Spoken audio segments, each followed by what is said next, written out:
Homemade kulfi ఎలా చేయాలో చూసేద్దాం. ముందుగా ఒక గిన్నె తీసుకోవాలి. ఆ గిన్నెలో 2 స్పూన్ల నెయ్యి వేసుకొని డ్రై ఫ్రూట్స్‌ని లైట్‌గా ఫ్రై చేయనిచ్చి తీసివేయాలి. సేమ్ అదే గిన్నెలో హాఫ్ లీటర్ మిల్క్ ఏసుకొని 3, 4 పొంగులొచ్చే విధంగా మరగనివ్వాలి. మరిగిన దాంట్లో ఒక 3 స్పూన్లు పాలల్లో ఒక 2 స్పూన్లు కస్టర్డ్ పౌడర్ ఏసుకొని బాగా కలపాలి. కలిపిన ఈ మిశ్రమాన్ని పాలల్లో వేసి బాగా కలపాలి.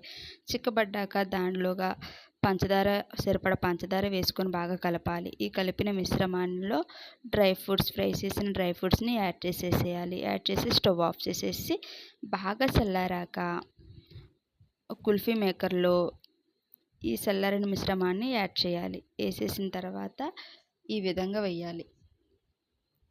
ఈ విధంగా వేసిన తర్వాత ఫ్రిడ్జ్‌లో వేసేయాలి. డీప్ ఫ్రిడ్జ్‌లో వేయండి. ఓవర్ నైట్ ఉంచండి. ఉంచిన తర్వాత నెక్స్ట్ డే చూడండి కుల్ఫీ రెడీ. పిల్లలకి ఎంతో ఇష్టమైన కుల్ఫీ రెడీ.